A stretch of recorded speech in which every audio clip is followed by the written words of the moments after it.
A senior Labour MP has called for more resources for police to investigate allegations of abuse at children's homes in Lambeth going back 30 years. The Streatham MP, Chukramuna, is supporting campaigners who say they've identified hundreds of victims and more than 30 paedophiles. They say the abuse centred at the Shirley Oaks home from the 1980s to the early 2000s. Our senior correspondent, Ronke Phillips, reports.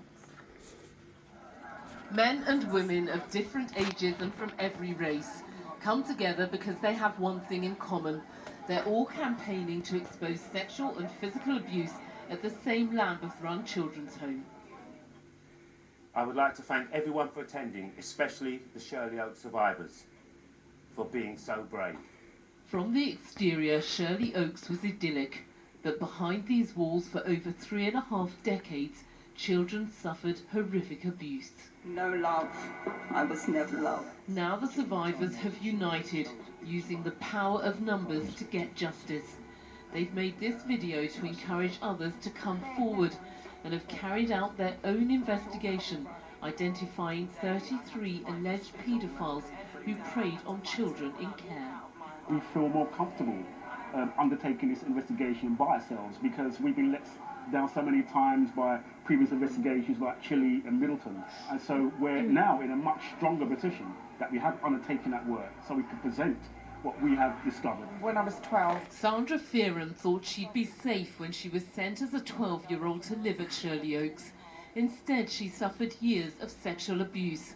Only now, aged 63, does she feel able to talk about what happened to her. I've struggled with my life, especially early on. I left Shirley Oaks. I went to live in a room for 5 years. I've really struggled. We plan to investigate failings to protect children in the care or supervision of Lambeth Council. Lambeth is the first London local authority to be included in the Goddard inquiry, but this local MP believes what happened in Lambeth needs its own investigation and separate funding. I think it's utterly essential that there is actually a separate line of police funding for these child abuse investigations relating to past occurrences, because I think that you're likely to see the number of cases grow exponentially.